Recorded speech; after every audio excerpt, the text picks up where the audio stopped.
everybody. Yeah, it's another retro episode, another classic, but when something's got to give, unfortunately it's got to give, and that's kind of what happened this time. So, here's my promise. I'll give you a retro episode this week, then next week I'll give you guys a fresh episode, and then we'll go back to the normal schedule after that. Sound good? Alright, sounds good to me.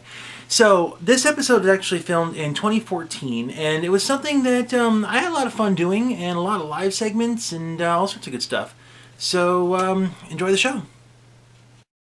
You know, sometimes in the show I feel like I'm a record on repeat. MP3 file on repeat. Youngins. Anyway, I've said this basic message before, but apparently I need to isolate it and say it once again. So here we go, again, talking about teamwork. Specifically, support roles.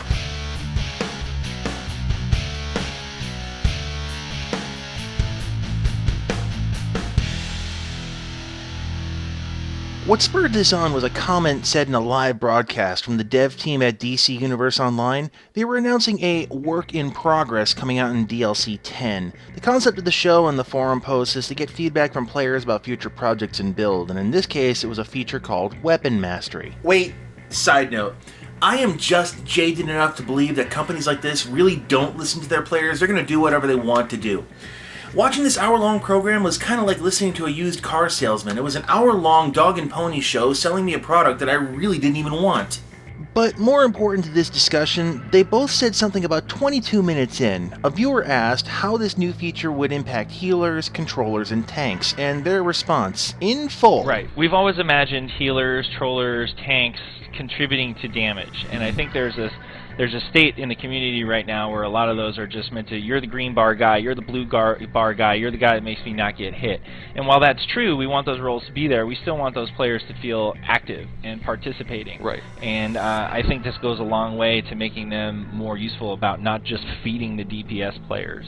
Right, because you can still do your job and do weapon attacks. Right. Right. Obviously, if somebody's about to die, you will stop what you're doing to heal that person. Right. But that's not, especially when doing your job. I mean, Now remember, this is the senior creative director and the lead systems designer, both basically saying the same thing. Healers, tanks, and controllers are, in their description apparently, merely support roles that aren't active enough participants in group events. Now you can see this kind of mentality repeated throughout DCUO. At the end of a 4 or 8 player mission, a scorecard lists the damage output first, with other output scores being secondary. And before people say that I'm picking on DC, every MMO is like this. When I used to play World of Warcraft, DPS scores were pretty much the measurement of your worth as a human being. You got low DPS? You're a waste of flesh. Go die in a fire, noob. Hang on, let me head off your arguments right here, because, yeah, their comments could be taken in a completely different way. They could have been trying to convey the idea that everybody should contribute to DPS in order to make the fights shorter. They could have been saying that they want the healers and the tanks and so-called support roles to produce equal DPS and occasionally stop and maybe heal somebody once in a while. Or maybe they just want everybody to be Arnie Rambo. Actually, come on, I want to prove a point. I'm going to be paraphrasing an essay written in 1958 by Leonard Reed called I Pencil, but I'm going to kind of change the context just a little bit and offer you guys a challenge. Without relying on anybody else, on no specialists at all, I want you guys to make this. Spoiler alert, you can't. Well, let's just start with the bread, shall we? Basic ingredients. You need flour. Now, okay, you can probably find the seeds and grains out in the wild, grind them down with a homemade mill, and you can store that in your own homemade container.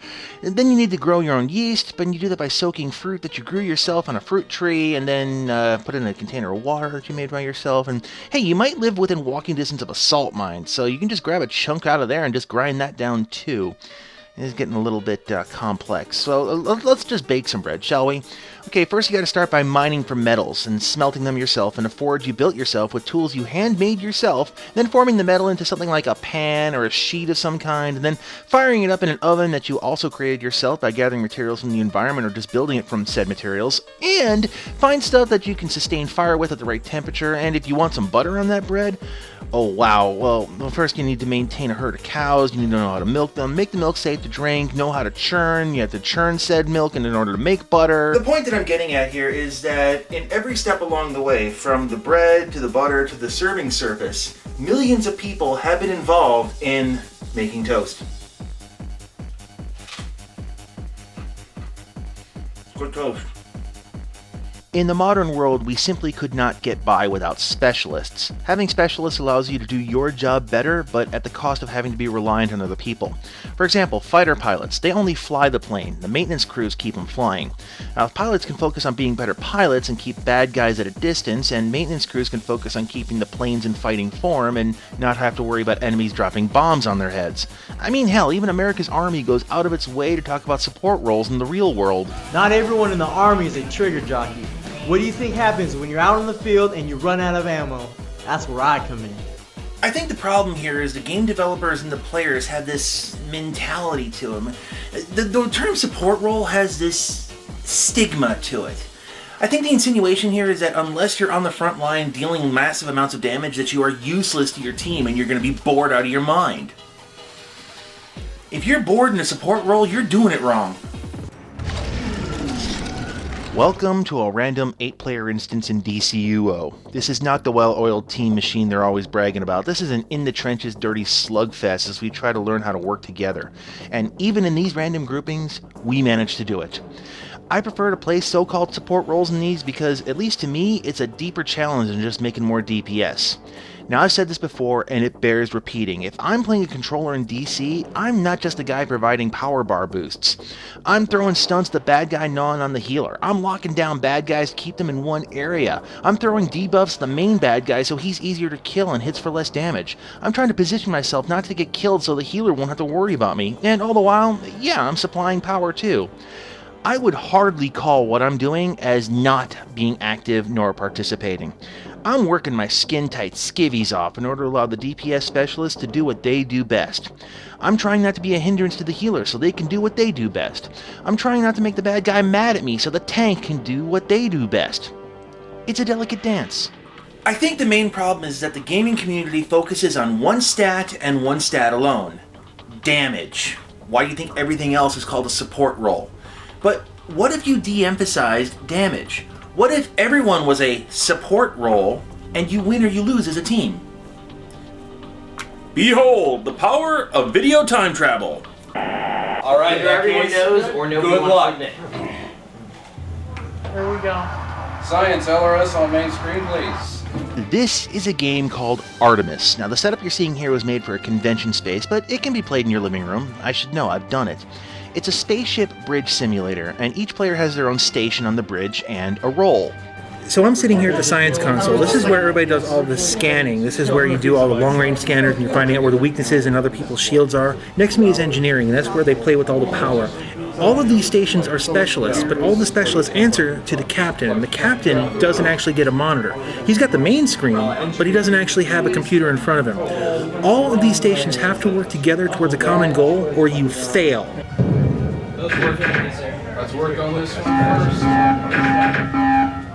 The game can get chaotic pretty quickly as players call out information to each other. Sir, their front shields are at 0. The good players listen to the chatter and just adjust quickly without being told what to do. Turning the ship around. Engineering can shift power to where it's needed, and Helm can steer to specific headings. Communications can contact space stations, prepare supplies, and make reloading faster. What makes this game so great is that each player has a role to play. A simple translation, everyone is a support role.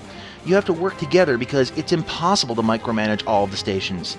You have to rely on your teammates to do their role, but it allows you to concentrate on doing your own role more effectively. Individual stats don't matter because you're working together. You live as a team, you die as a team. Explosions? Congratulations. Artemis You're all crew, dead. you died valiantly. I'm a fan of the game, I admit that. But important to this discussion, MMO's power really relies in the massive multiplayer aspect of it. You know, community and teamwork. So it kind of begs a better question here. If somebody doesn't feel like they're active or participating because they're not producing enough DPS, then the better question is, why is DPS more important than community and teamwork? Let's go back to DPS as the only important stat. Healers, tanks, and so on get the short end of the stick because the emphasis on damage output. And as important as that is, damage is just one number in the larger scheme of things, but since it's the easiest stat to keep track of, the emphasis is on damage output exclusively. This is what makes people feel like they're not active enough or participating enough when doing so-called support roles. When the main stat is damage, and you're not primarily a damage producer, the end score is going to reflect that and give a player a false sense of non-participation. However, games like Artemis show that when you remove that statistic, everyone feels like they've contributed equally. So, as much as this won't be popular, I'm actually in favor of removing the DPS as a gauge. Now, I know that people are going to scream about how it's the only way that you can see who's pulling their weight, but again, damage output is only one side of the story. If you want to see how good someone is, you need a larger picture. So, how about a win-loss record on somebody's info screen? How about stats based on team heals, or enemy stuns, or team goals? And as much as I understand how difficult it would be to automate these kind of stats, in the end, I think it would be worth it. Players also need to realize there's no such thing as a support role.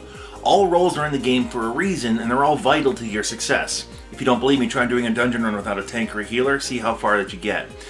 If anything, a DPS character is kind of in support of the healer and the tank because they're doing utility damage to make the thing go down faster. So seen in that light, DPS is a support role. Think about that the next time you play.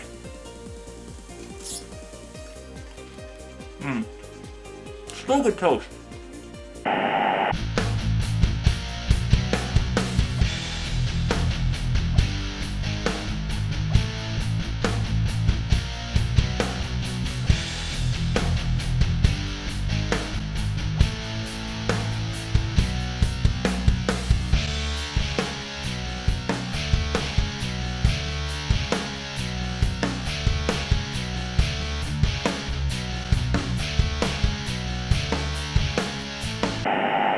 Front shield and try to charge.